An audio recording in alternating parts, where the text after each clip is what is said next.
Board of Selectmen's meeting for this evening, following the public hearing we just had on Henny Penny on the lease between the town of Ridgefield and Whitney Freeman. But first up is public comment from anyone in the public that we do at all of our meetings for your opportunity to speak and ask any questions or make any statements you would like. Is your opportunity? Yes, sir.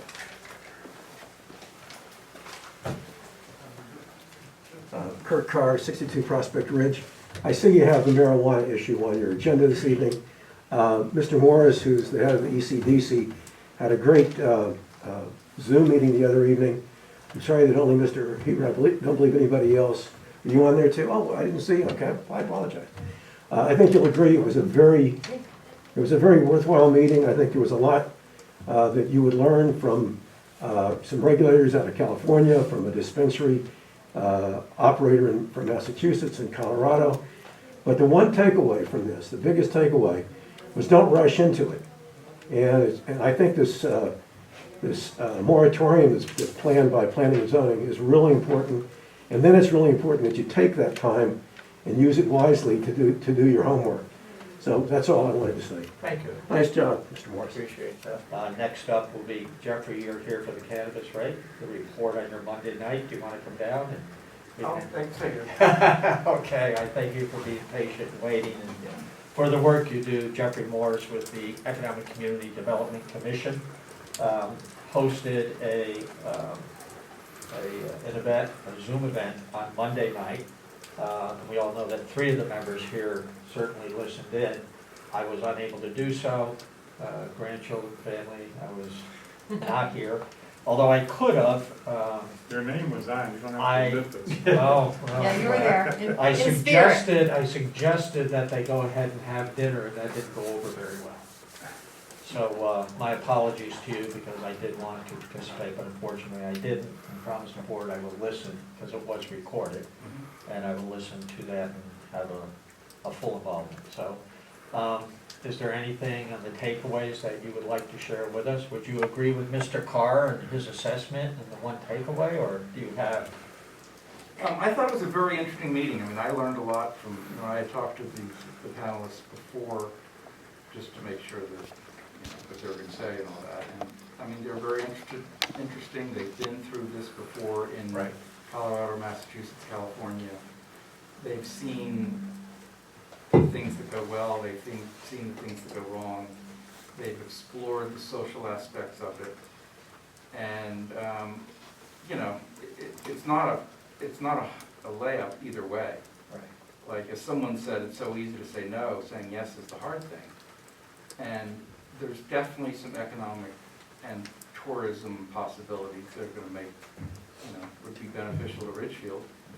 And even by exploring what's going on in Massachusetts and California, we don't know. The Connecticut bill is different. It's not like opening any other shop. It's not like even opening a liquor store because the regulations are so much more onerous. It's a cash business. And so it's definitely worth exploring.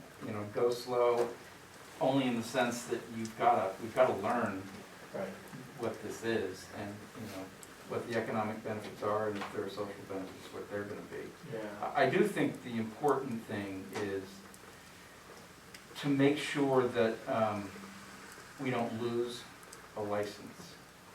In other words, I think the way it works is there's a license for every town, or the number of licenses is equal to the number of towns, and if somebody gives one up, another town can get one too. I know you have to have a population of 25,000. Right. So I just think the important thing is whether there's a moratorium and we go slowly and do it right, which there's nothing wrong with that, Right. as long as we don't lose the opportunity to have one. Some people feel we will. Yeah. Snooze, you lose, kind of. Right. So I think that's an important thing to make sure that. Okay. Well, we do know that the Planning and Zoning Commission has a public hearing scheduled for September 14th, at which time they're going to be taking comments, but I believe the meeting on July.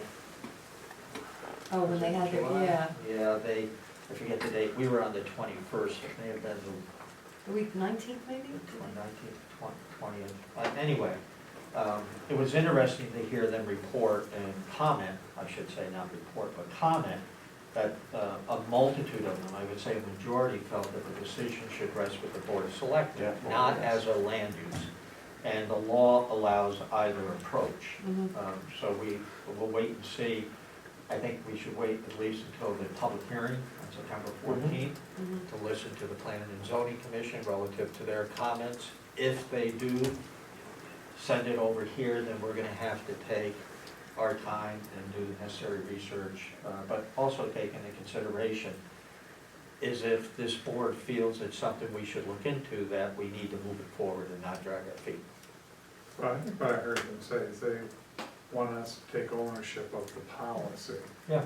and then they, That's whatever correct. our decision, then they will deal with the land use and Right. zoning issues. But I don't know what may have happened, I've been around long enough to know that people change their minds.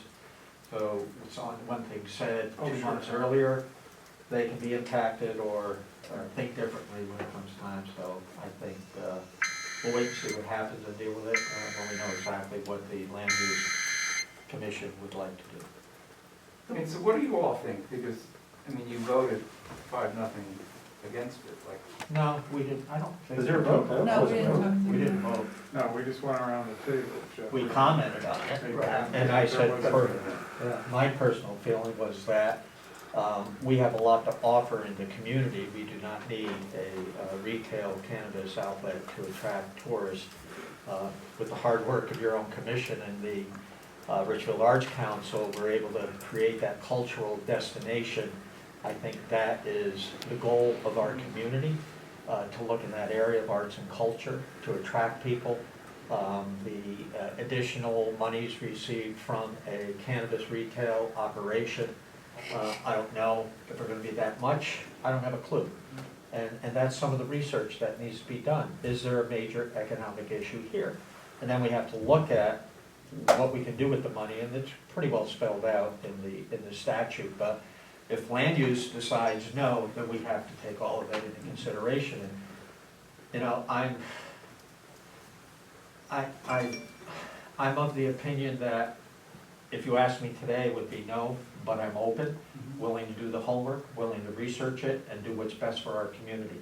And I believe we will have, if we did it by ordinance, we would have to have public hearing and a town meeting. And I think we would get a good feel for the public, because we're representatives of the public, although we do express our personal feelings, but we have to recognize the people we represent and what their concerns or what their thinkings may be.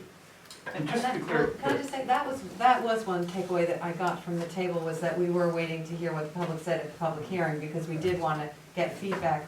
The one, and I understood them, I thought they were very well spoken, and it was a very informational meeting on Monday night. But I believe that there wasn't a lot of cons that were presented. There were a lot of more pros, I would say, more of a map or a pathway of how to get this going and up and running in the town, and what the good things that could come of it.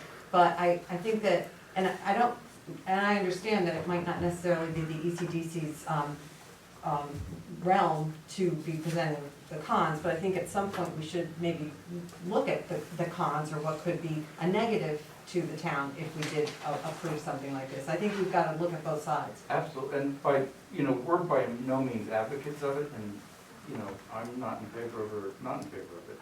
I just want to make sure that we have an open discussion, and But if it does come back here, it doesn't mean we have one public hearing. We could have several public hearings to give people an opportunity, whether it's a Saturday morning, a Tuesday night, Wednesday night, whatever it is. I think it's an important enough issue, and has caught the attention of enough people that we need to make ourselves as available as we can to hear their opinions.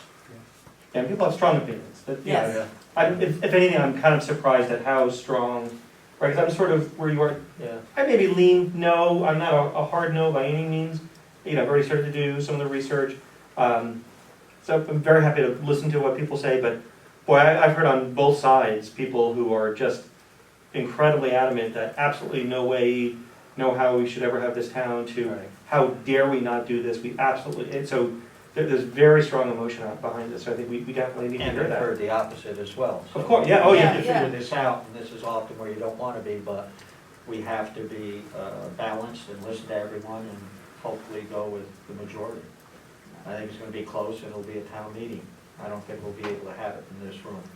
It may be similar, Stefano, to the deer issue. Remember, we had that Yes, over town in meeting. Veterans Park. We thought maybe 100, 150 people. We had 600, over 600 people show up to vote that That'll night. make the deer issue look like, Yes. Mhm. Right. So, we're expecting probably something like that, but it's a process, and we're gonna take our time and be sure we do the right thing for our community.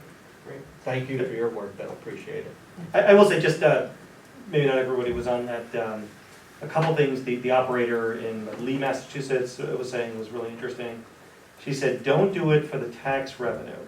And I think they've delivered something over $1 million of tax revenue back to the town, and that's helped maintain their budget. On 3%? And 3%, over a couple of years, not like in a year, but over. Yeah, yeah. So I think there was something like Wow. 16 million, but I mean, but her revenue is tremendous. Now I looked, they are just off, like, probably 500 yards off the Mass Pike, right near the New York State border, so, it's very likely people come through. State area. And I was looking at kind of the revenue, and they said something like, last year they were closed for 10 weeks.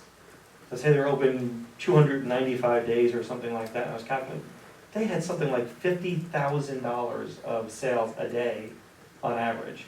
And so what she was saying is, given that, you've got to think about not just the tax revenue, but the jobs. So she said what she employed 112 people, 112, yeah. 112 people, In Lee, And a Massachusetts? community of 2,600 people. 2,600 people. Yeah. Wow, That was, that's a lot My of bad. tourism. that's a lot of people coming through, it's a lot of jobs. It's a very small town, yeah. And there's. It'd be interesting to get dispensaries input from the Board of Selectmen in Lee, Massachusetts, because they do have a town meeting for the Mhm. government in Massachusetts as well. I'm sorry, Jim, you said something? And that there's, more than a dozen dispensaries in the Berkshire, so she's one of a number of them doing that kind of. Thank you. Yes, sir. Sorry, I just had a quick question. So what are the Just next... again, your name and, I'm sorry, Carl Lashenko, Hi, Carl. Orchard Drive.